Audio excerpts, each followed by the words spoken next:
Ya tenemos algunos meses en el libro de Juan, ¿sí? Y estamos casi llegando al final del libro y vamos a ver algunos puntos muy importantes. El título de este mensaje es El opuesto de la valentía. El opuesto de la valentía. Entonces, si quieres saber cómo no ser valiente, es tu día, ¿sí? Aquí está el mensaje. Y vamos a estar en Juan 18, de 12 a 27. Y vamos a ver un contraste, el contraparte de lo que vimos la semana pasada. Acuérdense que la semana pasada José nos enseñó desde el arresto de Jesús, como Jesús estaba mostrando un valor, no solo un valor humano, sino un valor sobrenatural, una confianza ligado en su confianza en el Padre y en sus planes. Y hoy, como les decía, vamos a ver, a pesar del show que es el juicio de Jesús, como Él se mantuvo este valor, esta confianza plena en el Padre. Y como les decía, en contraste, como los demás están aferrados o están intentando protegerse a ellos mismos, en el proceso muestran su falta de convicción, ¿sí?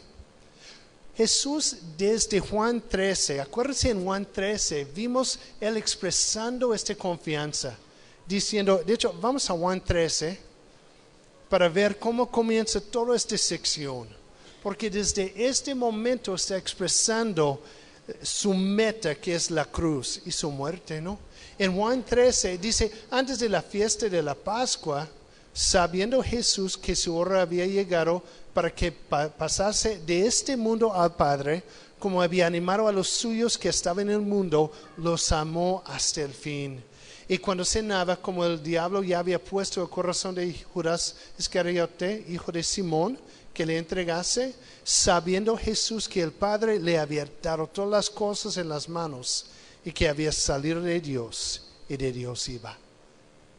Esta confianza que Jesús comenzó expresando en la cena, lavando los pies de sus discípulos, va a terminar en la cruz, clamando al Padre, no quiero terminar la obra que tú me has dado. Regresando a Juan 18, entonces donde vamos a estar hoy, vamos a ver, como les decía, un contraste del valor que Jesús estaba expresando en el juicio y en su muerte y la forma en que la gente reacciona. De hecho, hoy vamos a ver, quiero que tomen en cuenta 4 indicaciones o 4 formas que indican que no estamos actuando por el valor que da Dios. Que no estamos actuando por fe en Dios, sino por proteger nosotros mismos o mantener control de nuestras vidas. Uno de los obstáculos más grandes para nosotros como cristianos es escoger y decidir las áreas de la vida donde queremos confiar y donde no. Y lo que vemos hoy en el ejemplo tanto del sumo sacerdote que Pedro, es que hay tiempos cuando tenemos que actuar según la fe y si no, vamos a flaquear y no vamos a expresar lo que el Señor tiene para nosotros. El opuesto de ser valiente en el Señor es protegerse a sí mismo. Es mantener control de una área de la vida donde decimos, Señor, hasta acá, pero no me rindo en este área. Y puede ser diferente para cada quien, ¿no? Puede ser para algunos son finanzas, o para otros son noviazgos, para otros es la reputación. Y para otros es sencillamente decidir vivir en paz con Dios. Sea lo que sea, yo creo es importante que tomamos esta elección y que decidimos ver la forma que Dios trató en esas áreas y también preguntarnos a nosotros mismos, ¿estoy fallando aquí? ¿Estoy confiando en el Señor? Ahora quiero aclarar algo. Cuando hablo del valor en el Señor, no estoy hablando de ser un vengador, ¿no? De uno de los 4 fantásticos, ¿no? Estoy hablando de esta confianza que muchas veces es muy callada, pero que decide actuar según sus convicciones y su confianza en Jesús. Si no tengamos una vida firmemente y completamente entregada a Dios, siempre va a existir la tentación de mantenerlo y controlarlo en alguna forma. Y ese es el peligro que vemos. Vemos todo eso en los juicios de Jesús. Y antes de comenzar, quiero que sepan, sus juicios fue un error. Fueron injustos en todas formas. Y aún así Jesús podría decir, estoy confiando en el plan de Dios. Leí una cita de A.W. Tozer que decía eso. Él dijo, la razón por la que muchos siguen preocupados, que siguen buscando, que sigue haciendo poco progreso hacia adelante, es porque todavía no han llegado al final de sí mismos. Todavía están tratando de dar órdenes e interfiriendo con la obra de Dios en nosotros. ¿Se nota? Es tan fácil, insisto, que hay áreas donde el Señor, por medio de su palabra, muestra esta falta de confianza en Él. ¿Sí? El primero lo vamos a ver en versículos 12 a 14 de Juan 18. El primer señal que creo que ven de no ser valiente en el Señor es aferrarse por la importancia en su vida. Otra vez, aferrarse de su propia importancia es un señal. ¿Sí? Y vamos a ver el ejemplo que tenemos aquí. Pero antes de eso, ¿por qué no oramos de nuevo? Señor, estamos aquí como cantamos, sabemos que tú eres soberano. Pero también llegamos, Señor, este día dando cuenta que hay cosas que aprender, que hay áreas donde crecer, que hay necesidades que tenemos. Y por eso, Señor, queremos entregar este tiempo en tus manos. Queremos estar, Señor, dispuestos de recibir de ti, sea consuelo y confirmación, o sea aún una corrección. Estamos aquí, Señor, porque tú eres tan bueno con nosotros. Señor, usa tu palabra, Señor, convénzanos. No por emoción, no por culpa, Señor, sino por una convicción plena que proviene de ti. Y sobre todo, Señor, ayúdanos, Señor, pegarnos más cerca de ti, aferrarnos más de ti, Señor, y tu bondad, porque sabemos que al final de cuentas tú eres bueno. Ponemos todo eso en tus manos, en el nombre de Jesucristo. Amén. Muy bien, en Juan 18, comenzando en versículo 12 a 14, acuérdense lo que habíamos visto, es como explicó Jesús. Mandaron básicamente un ejército chiquito a arrestar a Jesús. Y eran representantes de los romanos, tanto los judíos, que vinieron a aprenderlo, siempre pensando que Jesús iba a huir. Por eso vinieron con antorchas y listos para buscarlo. ¿Y qué hizo Jesús? Jesús salió y dijo, yo soy. Deja a mis discípulos, estaba protegiendo a sus discípulos. Y 3 veces insistió, yo soy quien busca, deja a los demás. El valor de Jesús en este momento, lo que él estaba diciendo es, mire, tu bronca está conmigo, no está con los demás. Y como el buen pastor hasta el final estaba protegiendo sus discípulos, les estaba cuidando, porque él era el único capaz de pagar el precio. En 12 a 14, entonces vamos a ver una interacción, la primera parte, podemos decir, de su juicio, y no es con el sumo sacerdote, sino con el suegro del sumo sacerdote, ¿no? En 12 a 14 dice, entonces la compañía de soldados, el tribuno y los alguaciles de los judíos, prendieron a Jesús y le ataron. Y le llevaron primeramente con Anás, porque era suegro de Caifás, que era sumo sacerdote aquel año. Era Caifás el que había dado el consejo a los judíos de que convenía que un solo hombre muriese por el pueblo. Ahora, cuando comenzamos aquí, vemos que ellos ya lo prendieron en el jardín. Jesús insistía, esta es la copa a lo que me pertenece, y ahora está llevado a cabo a los tribunales. Los estudiosos piensan que hay algunos 6 juicios de Jesús. Depende de la forma que lo ven, cómo lo dividen, pero por lo menos 4 a 6 tiempos, cuando Jesús está enfrentado con evidencia que no tienen nada que ver con ningún crimen y enfrentado con gente que están aferrado con su posición. Gente que están tan temeroso del mundo o de lo que puede suceder que están dispuestos a aún mentir para meter a Jesús en lío. Y vemos que hay dos formas. Hay un sistema judía y un sistema romana, ¿no? Un sistema religiosa y un sistema civil, podemos decir. Y en el sistema religioso, el plan era, mira, es blasfemia lo que él está haciendo, pero el problema es que los judíos no tenían el poder de matarlo, no tenían este derecho. Entonces tuvieron que convencer a ellos mismos que era culpable, condenarlo y después llevarlo con los romanos que tenían ya el poder de matarlo, ¿no? de ejecutarlo. Entonces ya habían armado todo este plan, pero vamos a ver, hay un problema. Y es la forma que Jesús responde a sus acusaciones. En versículo 12, cuando dice, ahora imagínate la compañía de los soldados, el tribuno, que es el mero, ¿no? Y los alguaciles de los judíos, todos lo llevaron. Y dice que lo prendieron, lo ataron. Ahora, para nosotros parece, lo pusieron en esposos, ¿no?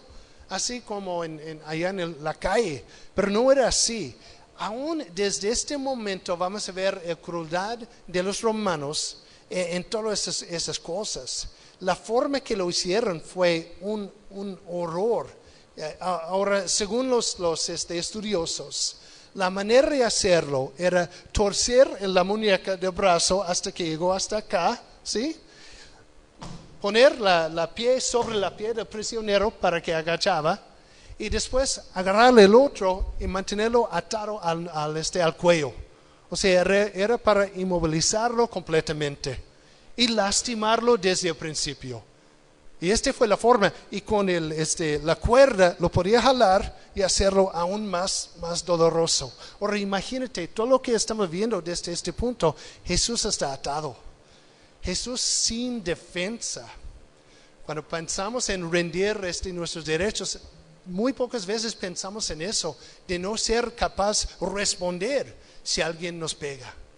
Pero desde este momento tienen Jesús en esta posición.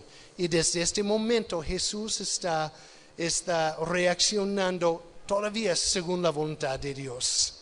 Es el primer rey de las injusticias y hay muchos en este relato que vemos. La segunda es que está llevado con Anás.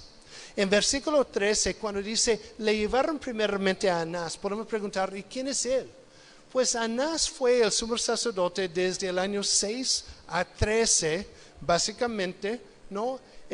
Y después fue quitado de este puesto y fue puesto otro, y después su yerno fue puesto como sumo sacerdote. De hecho, el puesto de sumo sacerdote desde este momento ya fue un puesto dado por los romanos. Fue básicamente un puesto político. Nada que ver con la forma que comenzó el sumo sacerdocio. Acuérdense, el sacerdocio fue dado a los levitas. Acuérdense eso, en el libro de Éxodo. Por su celo por Dios y por justicia. Acuérdense cuando hicieron el becerro de oro. Y bajó Moisés y vio la ofensa. ¿Y qué pasó? Era Aarón que dijo, no, tiene que parar ya. Y más adelante vemos otros levitas tomando la misma acción. Eran celosos por la cosa de Dios. De hecho, en Números 25 dice que era su celo por el honor de Dios y los que hicieron propiciación por los israelitas. Fue su comienzo. ¿Qué había pasado? Con los años, el puesto había convertido en una posición, en algo que aferrarse, en un puesto de importancia, de política, de influencia y de poder. Y qué triste cuando las cosas de Dios se convierten en cosas políticas, ¿no?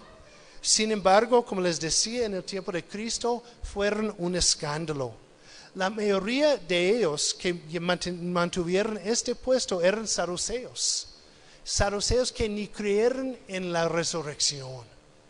Y aquí están entonces enfrentando el hombre que insistía, la resurrección es nuestra esperanza. Anás fue un escandaloso. Dice que tenía 5 hijos y un yerno que ocupaba este puesto. Ahora, él siempre mantuvo este poder detrás del trono, podemos decir, pero no era el sumo sacerdote. Ahora, ¿quieren saber la ironía de eso? Su nombre quiere decir la gracia de Yahweh. Este hombre, imagínate, ¿qué significa tu nombre? La gracia de Yahweh. Y este hombre que no sabía nada de la gracia de Dios, estaba entonces comenzando un juicio que iba a terminar con la muerte de Jesús. Ahora, no nos dice mucho de este tiempo, de lo que había pasado, pero más adelante los otros evangelios mencionan una segunda porción de este juicio con el concilio, ¿no? El Sanedrin. Cuando estuviera llevado Jesús más adelante con un grupo de los ancianos, podemos decir, ¿no? Los que pudieran decidir su muerte. Ahora, acuérdense, estamos hablando de un juicio que comenzó a la 1 de la noche. Imagínate qué agotado Cristo en este momento. Y comienza con injusticia tras injusticia. ¿Y qué hizo Jesús?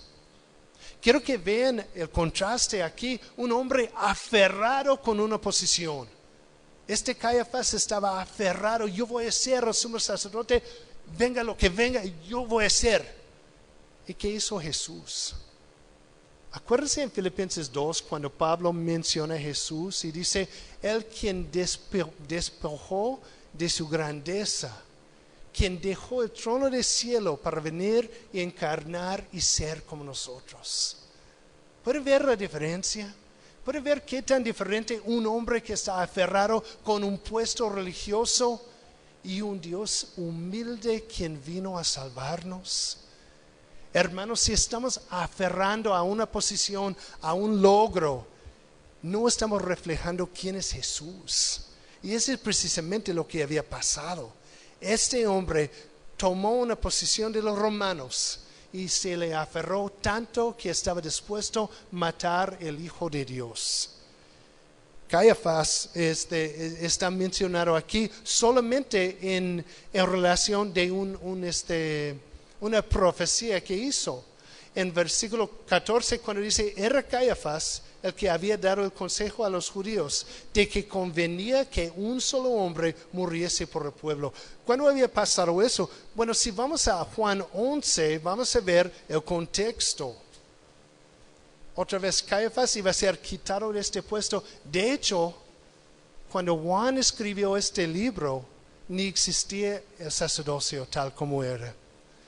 Acuérdense, en 70 después de Cristo terminó el templo. Los romanos vinieron, lo tumbaron y el sacerdocio estaba esparcido. Pero un hombre en un momento se aferró tanto que estaba dispuesto a matar a Cristo. En Juan 11, 45, versículo 45, dice entonces muchos de los judíos que habían venido para acompañar a María y vieron que hizo Jesús, creyeron en él. ¿Qué había hecho? Pues solamente levantó a Lázaro de los muertos, no más. Entonces mucha gente, si escuchaste lo que pasó, uno se levantó muerto y llegaron. Dice en 46, pero algunos de ellos fueron a los fariseos y les dijeron lo que Jesús había hecho. Entonces los principales sacerdotes y fariseos reunieron el concilio y dijeron, ¿qué haremos? Porque este hombre hace muchas señales. Sí, eso sí es cierto. Si le dejamos así, todos creerán en él y vendrán los romanos y destruirán nuestro lugar santo y nuestra nación. Entonces Caifás, uno de ellos, sumo sacerdote aquel año, les dijo, ustedes no saben nada, ni piensan que nos conviene que no piensan ustedes que nos conviene que un hombre muera por el pueblo y no que toda la nación perezca. Esto no le dijo por sí mismo, sino que como era el sumo sacerdote aquel año, profetizó que Jesús había de morir por la nación. Y no solamente por la nación, sino también para congregar en uno de los hijos de Dios que estaban dispersos, perdón, ¿sí? Qué impresionante que un hombre pensando que estaba salvando una nación, estaba anunciando el plan de salvación. Qué impactante que este hombre sin saberlo estaba anunciando más claro que cualquier otra persona el fin de Jesús. Sabes, desde el principio Dios tenía marcado este plan de salvación. Y podemos ver todo el escándalo, toda la injusticia, todo el show que está en esta parte. Es decir, no sé cómo le pasó, pero Dios se le arregló. Ese es el punto. Hermanos, desde el principio Dios tenía marcado este plan de salvación, donde podemos ver que Dios estaba aferrado con salvar el mundo en esta forma. ¿Sabes dónde primero vemos el Evangelio? Acuérdense en Génesis cuando Adán y Eva pecan. ¿Y qué pasa? Ellos están ya dando cuenta de lo que había pasado. Vamos a Génesis 3:15. Ustedes ya lo saben, ¿no? Pero en Génesis 3:15, desde el momento, quiero que vean algo muy parecido. ¿Qué pasó? Los hombres pecaron, intentaron culpar a los demás, esconderse, otra vez aferrando a su posición. ¿Y qué pasó? Dios desde el principio anunció el Evangelio. 3:15 dice, y pondré enemistad entre ti y la mujer, y entre tu simiente y la simiente suya. Esta te herirá en la cabeza y tú le herirás en el calcañar. Espérate, ¿ese es el Evangelio? Sí, ahí está el Evangelio. Ahí está completo. ¿Qué está diciendo? Que uno iba a venir, ser nacido por mujer, iba a destruir la obra de Satanás y ser lastimado en el proceso. Dios desde el principio anunció, ese es el plan de Dios. Hermanos, cuando hablamos de la soberanía de Dios, cuando mencionamos su gran plan, tenemos que tomar en cuenta, Dios siempre sabía eso. Y cuando vemos circunstancias como este horror que es el juicio de Dios, sabemos que Dios siempre lo estaba marcando, que siempre lo estaba planeando todo eso. Ya sabía lo que iba a pasar. Pero quiero que vean algo también en Génesis. ¿Qué estaban haciendo Adán y Eva? Intentando protegerse, cubrirse, culparse. Es el mismo patrón. Insisto, si no confiamos en la soberanía y grandeza de Dios, vamos a estar siempre buscando la forma de protegernos y mantener nuestra posición. Y ese es el problema que vemos. Ahora, regresando a Juan, viendo eso, lo que Juan está enfatizando, lo que debemos ver es que Dios es soberano, que Jesús en su encarnación reveló lo que es vivir en confianza en sus planes, cómo Él podía moverse, tomar decisiones. Acuérdense cuando Jesús en Mateo dijo, no se venden 2 gorriones por una moneda, sin embargo, ni uno de ellos caerá a la tierra sin que lo permite el Padre. Y Él les tiene contado a ustedes aún los cabellos de la cabeza. Así que no tengan miedo, ustedes valen mucho más de ellos. Y leemos esos versos y decimos, pues qué descanso me da. Pero cuando estamos en medio de una lucha, cuando estamos viendo circunstancias que no tienen sentido, o cuando vemos a la gente actuando fuera de nuestro entender, ¿todavía podemos confiar en eso? ¿Que Dios es soberano? ¿Todavía podemos decir, sí, Dios es bueno y sus planes sí va a terminar en la forma necesaria? La decisión de vivir confiado en su soberanía implica que nuestras acciones demuestran que estamos confiando en Él. Es fácil decir, confío en Dios, pero cuando llega este momento, ¿cómo lo vamos a anunciar? Me encanta, hay una cita de Charles Spurgeon cuando dijo, la soberanía de Dios no solo gobierna, sino también santifica cualquier evento que llega a mi vida. Si se escucha, no solamente gobierna, sino santifica cualquier evento que llega a mi vida. Quiere decir que Dios es capaz de utilizar cualquier cosa que llega a mi vida para perfeccionar la obra que Él está haciendo. No estoy diciendo que Dios está ordenando esas cosas, sino que Dios es capaz de utilizarlos y conformarlos según su plan. Sin esta confianza, lo que llena este vacío usualmente es el temor. Gracias, me salvaste.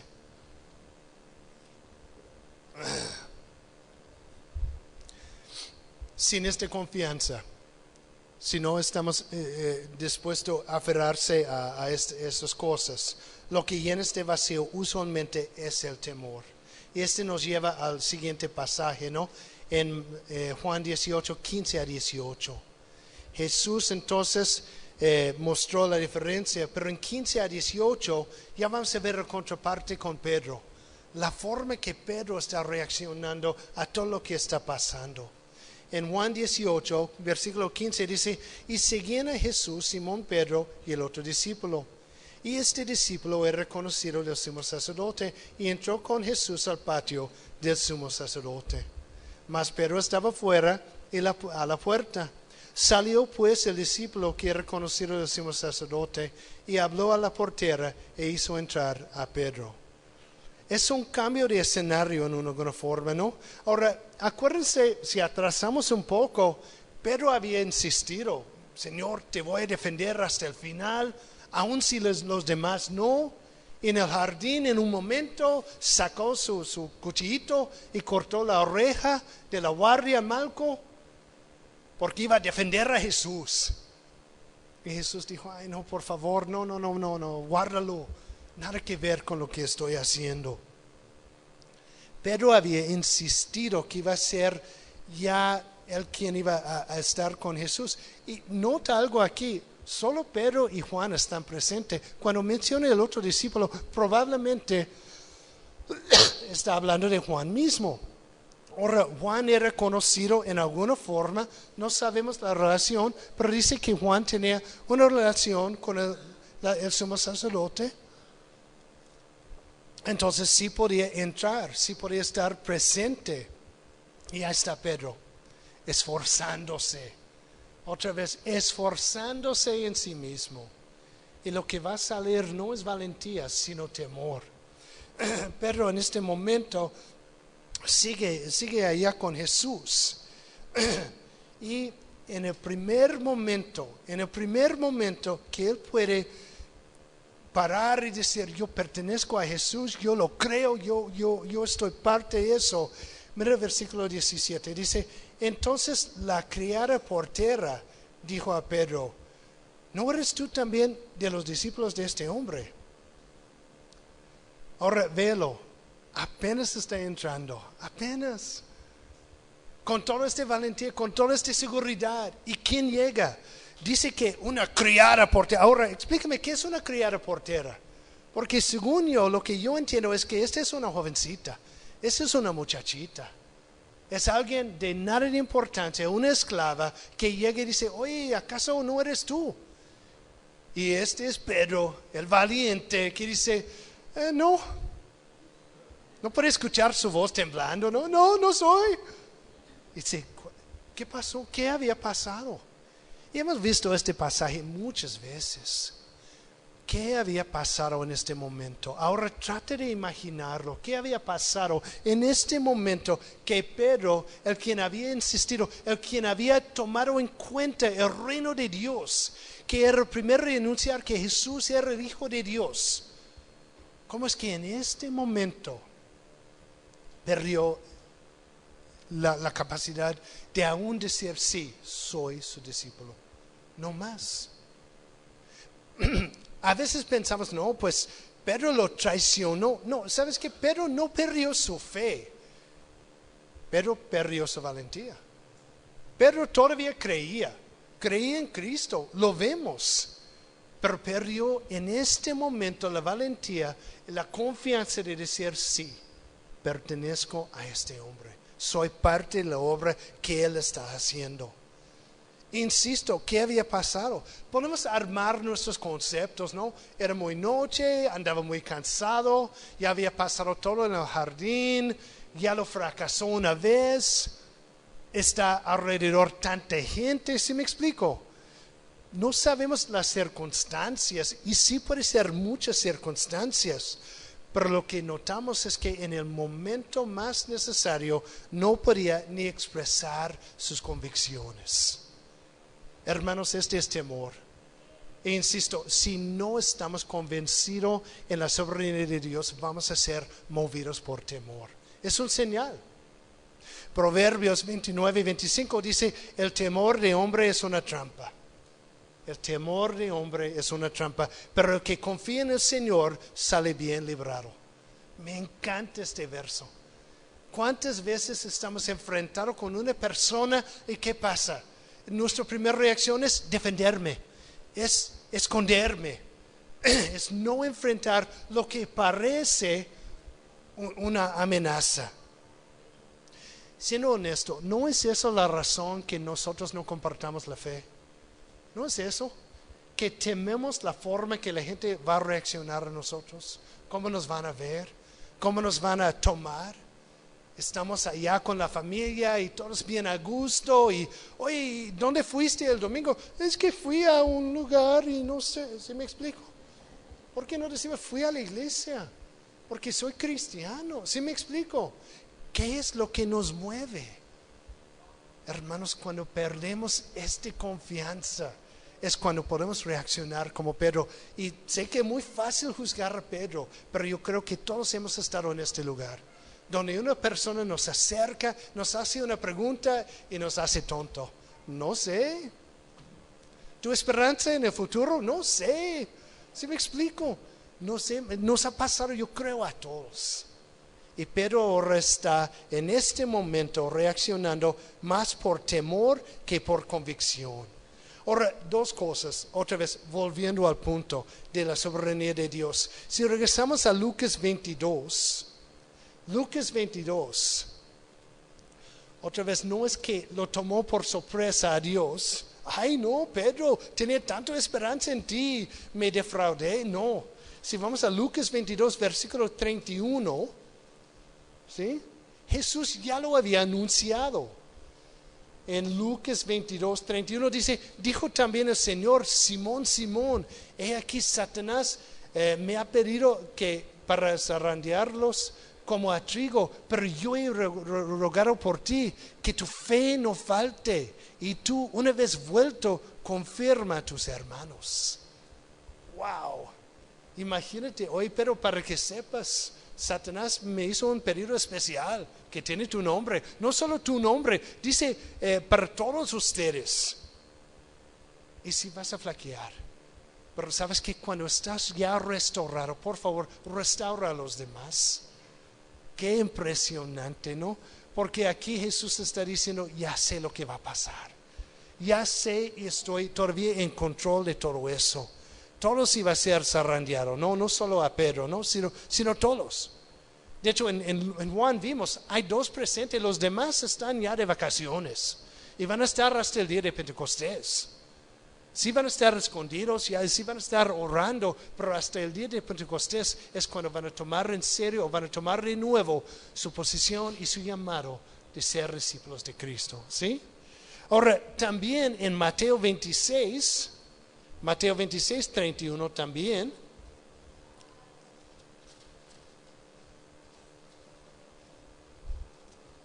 es el mismo relato, pero de otro, es otra forma. Dice en Mateo 26, 31.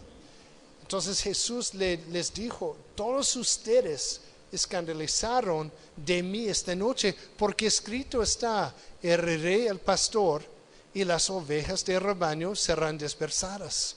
Pero después que he resucitado, iré delante de ustedes a Galilea. Y sabes, en los dos relatos vemos que Pedro respondió lo mismo. Respondiendo, Pedro le dijo, aunque todos se escandalicen de ti, yo nunca me escandalizaré. Hasta que llegó una niñita, ¿no? Y Jesús le dijo, de cierto te digo que esta noche, antes que el gallo cante, me negarás 3 veces. Pero le dijo, aunque me sea necesario morir contigo, no te negaré. Y todos los discípulos dijeron lo mismo. ¿Sabes qué? Yo no les culpo, yo lo entiendo, porque yo creo que todos lo hemos enfrentado. Este momento cuando flaquea nuestra confianza y nuestro anhelo de proteger a nosotros. Pero ¿qué dijo Dios? Dos cosas. Yo estoy en control y también yo soy el único capaz de pasar este proceso. Jesús en su santidad, en su gloria, era el único que podía pagar este precio, tomar esta copa. Era el único. Entonces dice que desde allá, sigue allá en este momento. En 18, y estaba en pie los siervos y los alguaciles que habían encendido un fuego, porque hacía frío y se calentaba. Y también con ellos estaba Pedro en pie calentándose. Ahora imagínate, están todos los enemigos, ¿no? Están todos dispuestos a agarrarte, llevarte prisionero, y está Pedro en medio. Y a lo mejor hay tiempo de pensarlo. Hay tiempo de pensar qué me había pasado. Ahora quiero que vean el contraste. El momento de flaqueo de Pedro junto con lo que pasa con Jesús en el siguiente. Pedro sí está flaqueado, sí está preocupado, sí está temeroso. Y nos lleva al siguiente relato, ¿no? En 19 a 23. Y lo que quiero que vean allá es el preocupar por una posición. Es un señal que no confiamos en la soberanía de Dios. Es el tercero, ¿no? Preocupar por una posición. El primero fue aferrarse a la importancia de mí mismo. El segundo fue temer a los demás. Y ya estamos en el tercero, de preocupar por posición, por su lugar, ¿no? En 19 dice, y el sumo sacerdote preguntó a Jesús acerca de los discípulos y de su doctrina. Ahora, ¿qué era su interés en eso? Porque primero, no es el sumo sacerdote, sino que es el que está manteniendo su mano sobre esta posición. Acuérdense, fueron ellos que controlaron el templo, ellos que decidieron las ofrendas, ellos que manejaron todo este sistema de la Pascua. Llegó Cristo y les enfrentó de su corazón y sus motivos. ¿De qué se preocupaba Anás en este momento?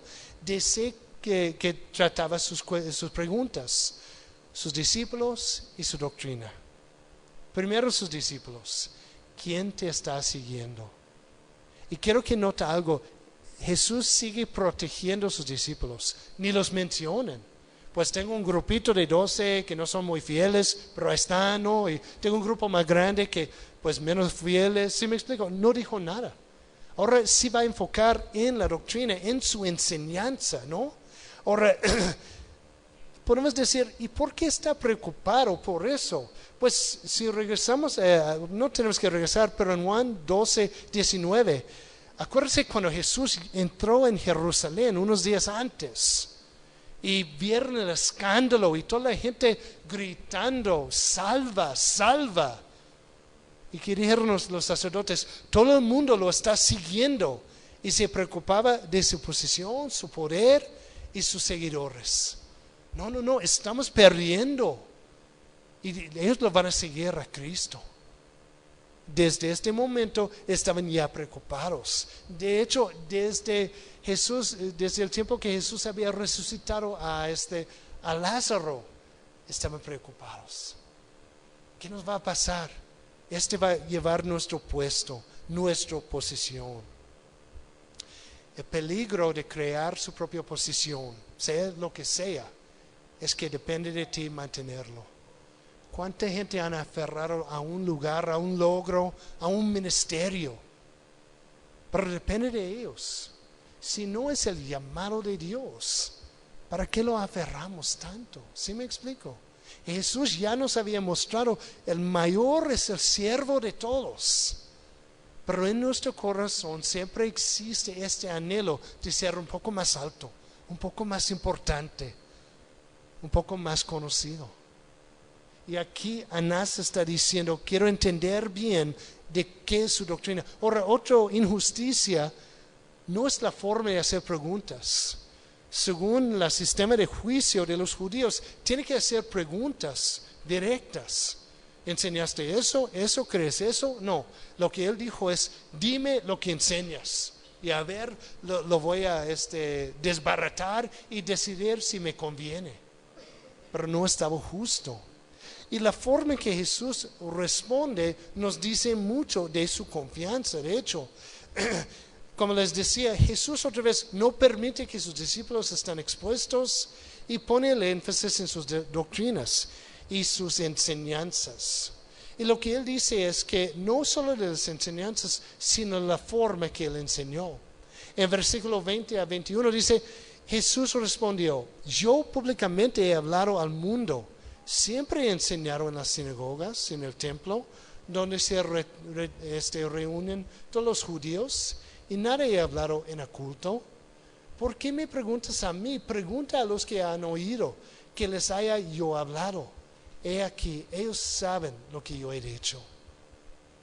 Jesús dice, mira, si quieres saber, pregunta. Había mucha gente. Había un chorro de gente que llegaron. Era el tiempo más lleno en Jerusalén. Probablemente la ofensa es lo que menciona Lucas, en Lucas 19. Vamos a Lucas 19. En Lucas 19, 45 a 47, Jesús, acuérdense, llegó, vio la ofensa en el templo y comenzó a correr esos cobradores. Ahora, acuérdense, llegaron la gente para la Pascua y ya habían puesto un sistema de sacrificios donde primero tenía que cambiar su dinero a dinero para el templo. No podía usar dinero del mundo. Ok, cambies tu dinero. Quién sabe el tipo de cambio, pero sí lo cambiaron. Después llegó con su ofrenda. No, ¿sabes qué? Esta ofrenda no ha sido aprobado por la hacienda de sacerdotes. Entonces te sugerimos que compre esta ofrenda y ya lo cambiaste. Y sabemos que todo eso pasó en el atrio de los gentiles, ¿no? Todo esto fue tomado este lugar en donde estuvieron los gentiles.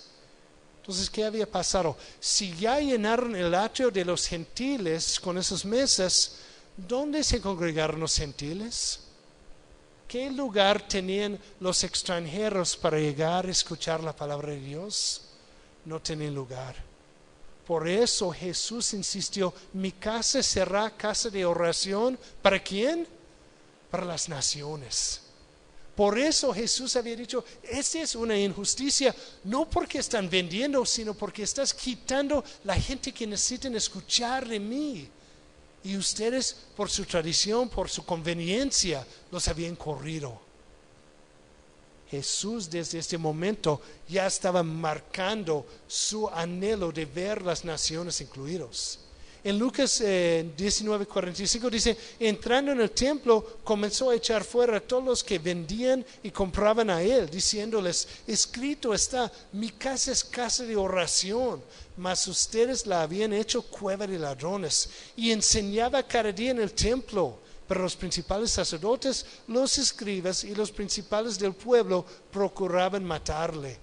Y no hallaban nada que pudieran hacerle, porque todo el pueblo estaba suspenso oyéndole. Y estos cobardes, escuchándolo, no pudieron tomar ninguna iniciativa. Jesús desde este momento comienza a enseñar, y son enseñanzas fuertes.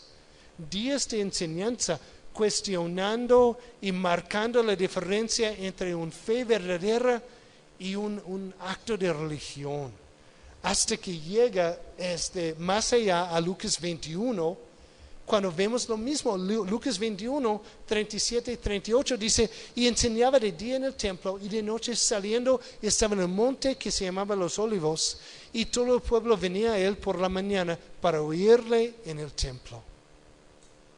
¿De qué se preocupaba Anás? ¿A quién ya agarraste? ¿Quién te está siguiendo? ¿Qué es lo que les están enseñando? Él estaba preocupado otra vez por su posición, por su poder.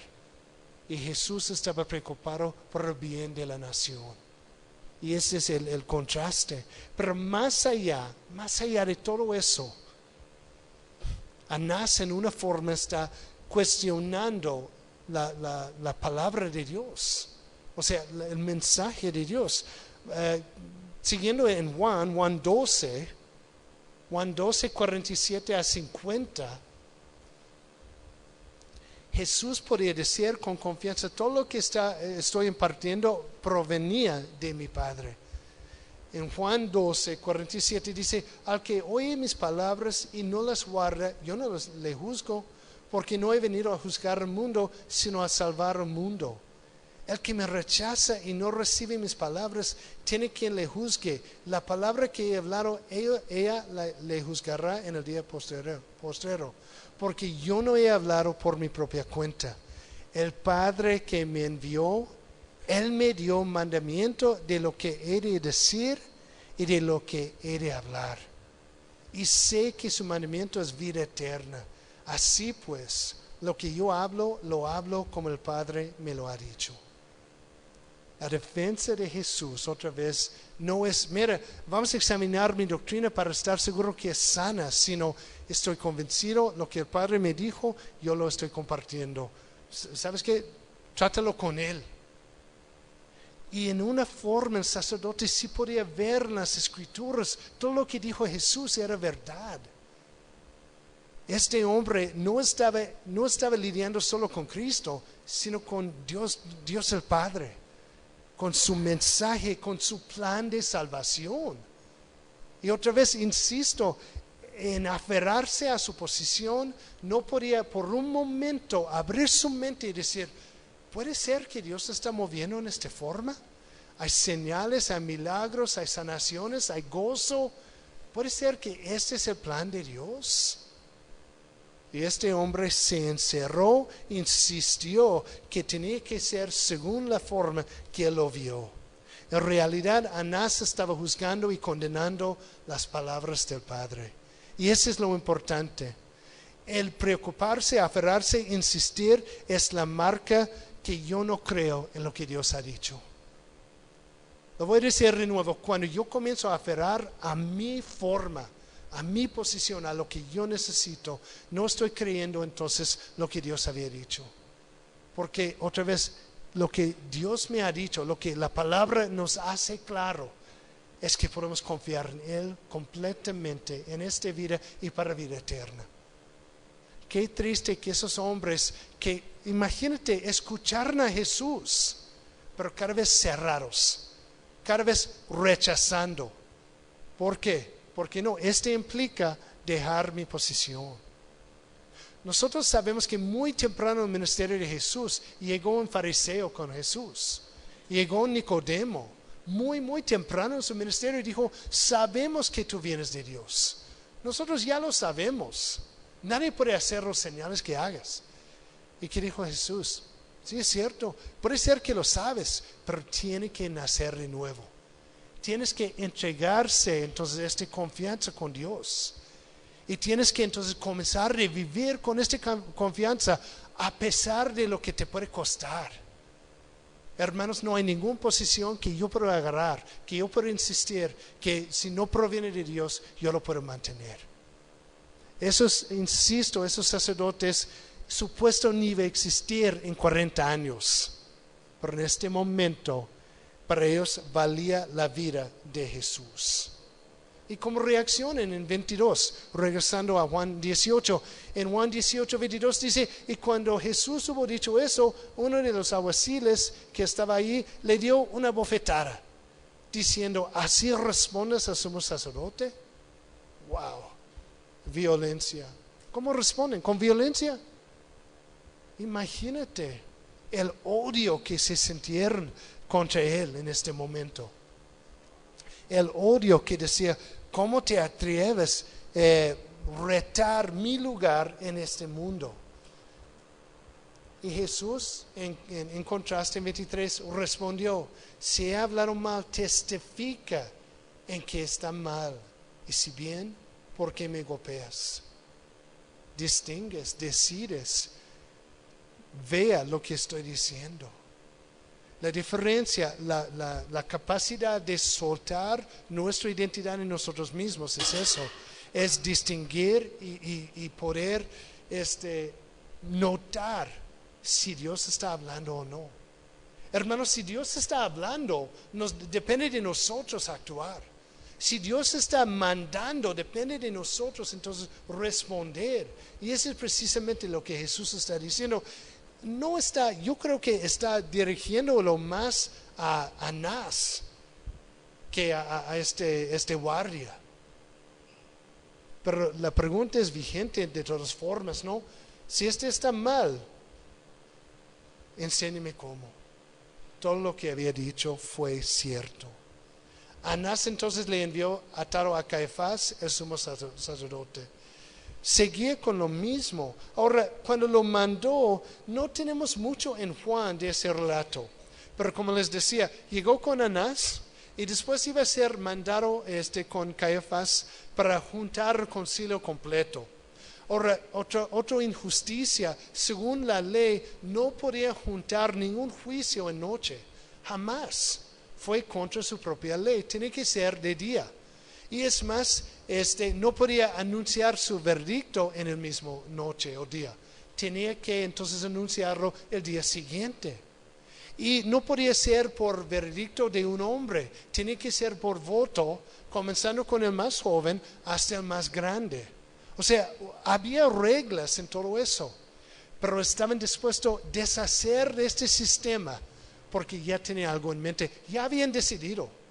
Y lo que Jesús les había retado, mira, examina mis palabras, no estaban dispuestos a hacer, para nada, no estaban dispuestos. Entonces no vemos el relato, pero sí lo vemos en otros áreas. En Mateo 26, por ejemplo, la injusticia sigue.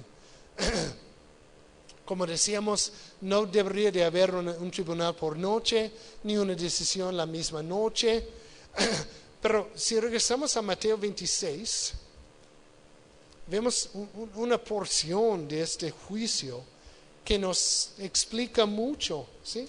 Mateo 26, 63. Jesús no estaba dispuesto a contestar ninguna pregunta. Mateo 26, 63, 64. Entonces, Jesús primero con Anás, después con este concilio más grande. Ahora estamos hablando de las 2, las 3 de la mañana. Jesús desvelado, ya cansado, golpeado, ¿sí? Y está allá y les está intentando juntar testigos contra él. Y aún en eso, no pueden ni juntar 2 testigos para crear un testimonio falso. Mateo 26, 63 dice, mas Jesús callaba. Entonces el sumo sacerdote le dijo, te conjuro por el Dios viviente, que nos digas si eres tú el Cristo, el Hijo de Dios.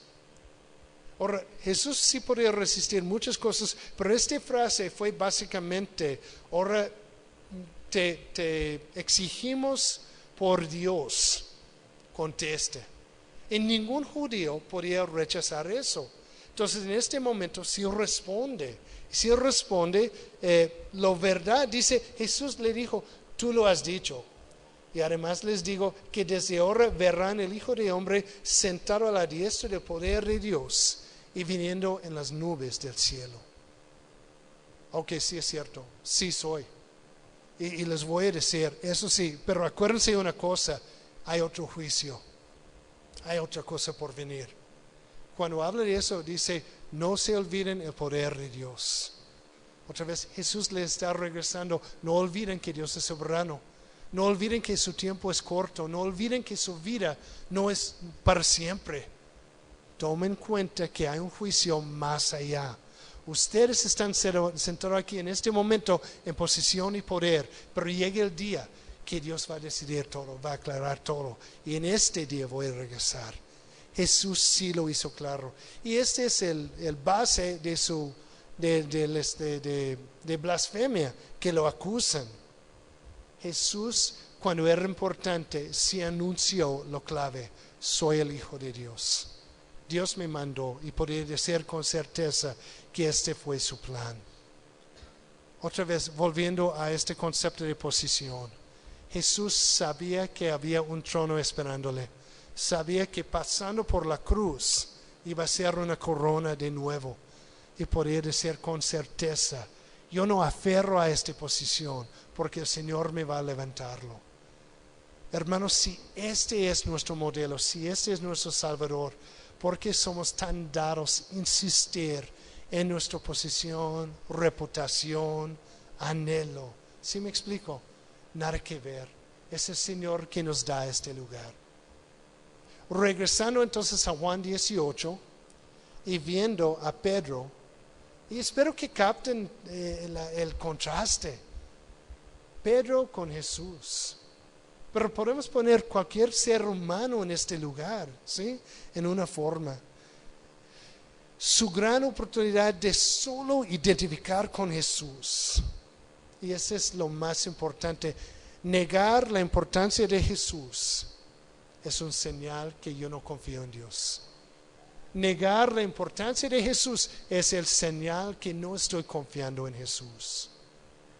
Muy sencillo, la última dice, estaba pues Pedro en pie, calentándose. Y le dijeron, ¿no eres tú de sus discípulos? Y él negó y dijo, no lo soy. Y uno de los siervos del sumo sacerdote, pariente de aquel quien Pedro había cortado la oreja, le dijo, ¿no te vi yo en el huerto con él, con un cuchillo y con mi primo? ¿Sí me explico? Negó Pedro otra vez.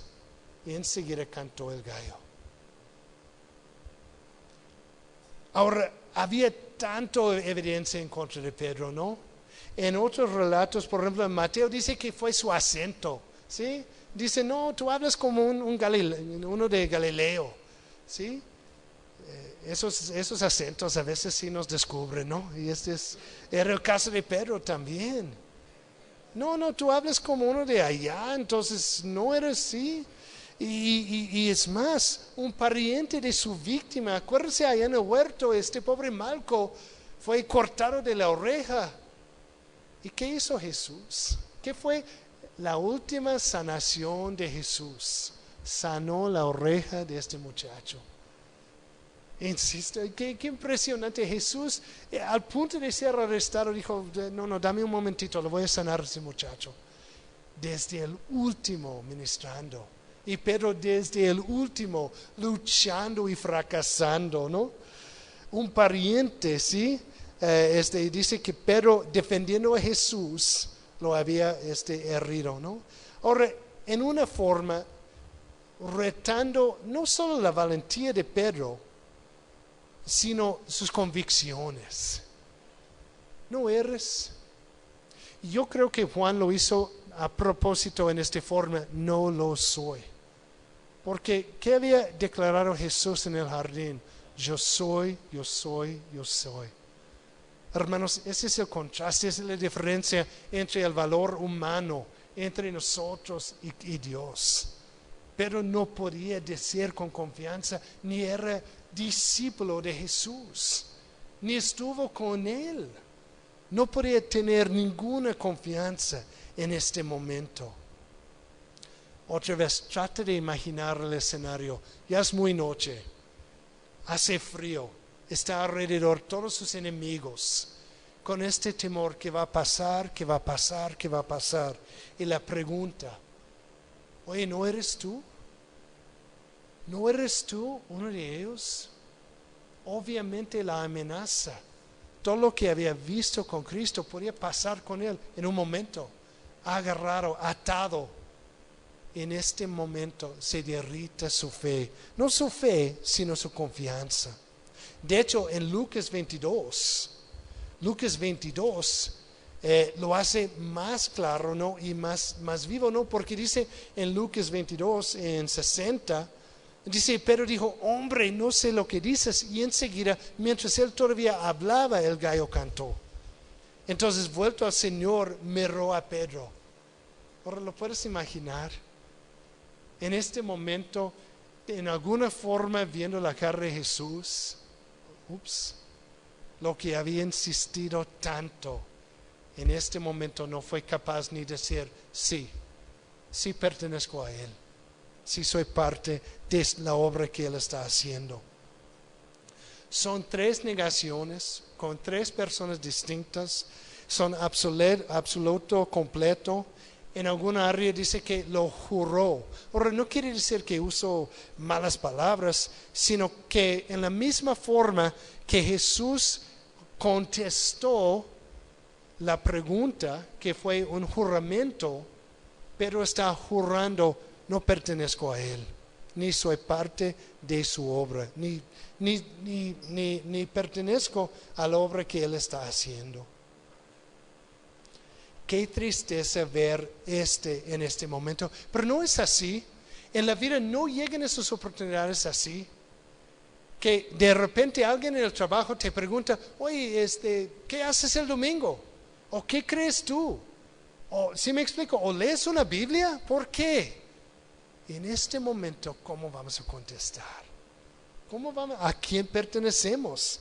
¿A quién somos parte? ¿De quién somos parte? Y este es donde Pedro ya contesta claramente y completamente, ¿sí? A ellos. Este es un buen retrato del esfuerzo humano.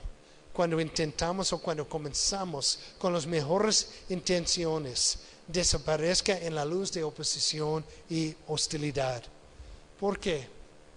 ¿Qué había dicho Jesús?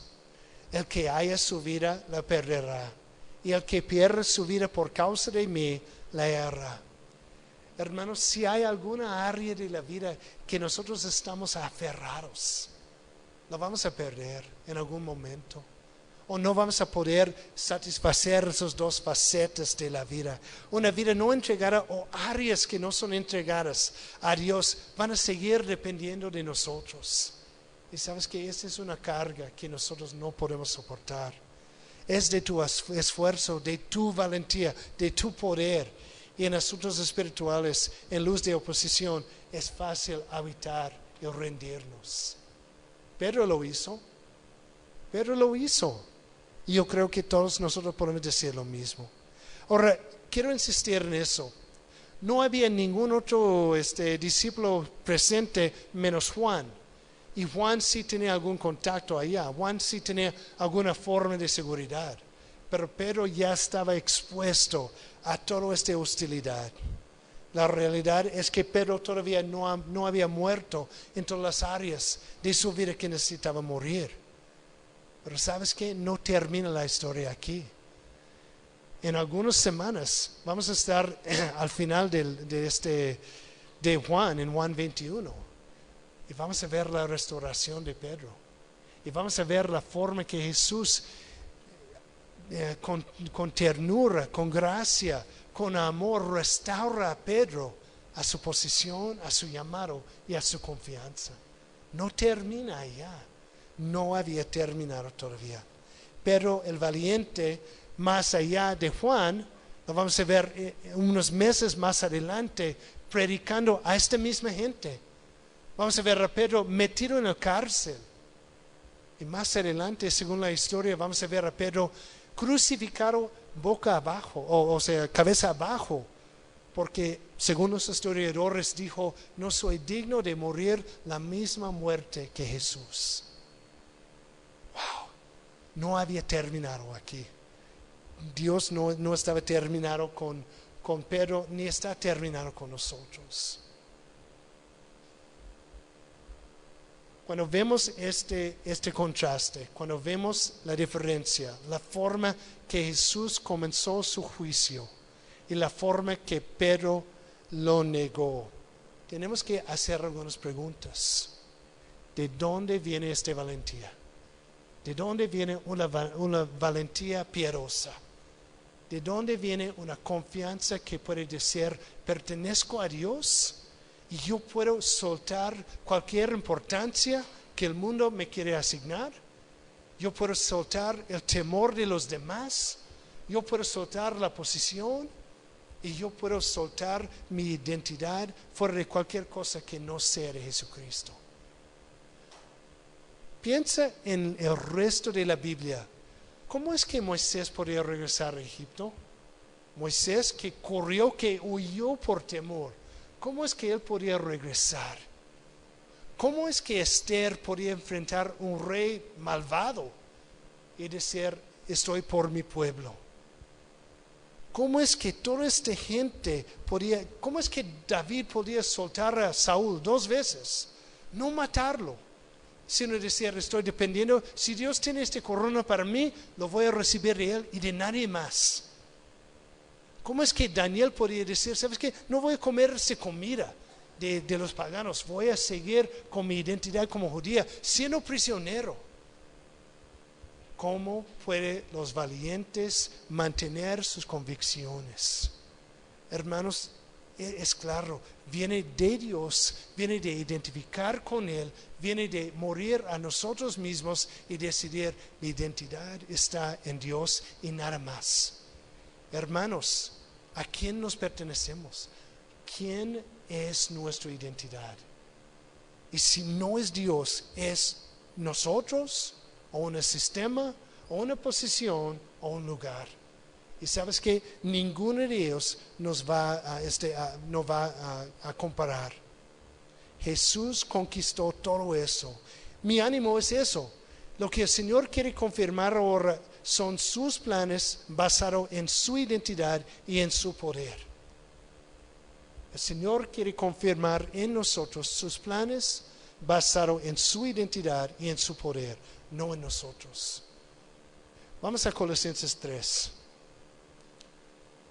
Otro ejemplo que tenemos, Pablo, quien soltó un puesto de importancia religioso. De hecho, quien dijo, yo lo veo como basura lo que era antes. Colosenses 3. Y esa es la pregunta. Si pues habían resucitado con Cristo, busca las cosas de arriba, donde está Cristo sentado a la diestra de Dios. Ponga la mira en las cosas de arriba, no en las cosas de la tierra, porque había muerto y sus vidas están escondidas con Cristo en Dios. Y cuando Cristo, su vida, se manifieste, entonces ustedes también serán manifestados con Él en gloria. Había muerto, había resucitado, entonces su identidad ya es firme. Quiero insistir en algo.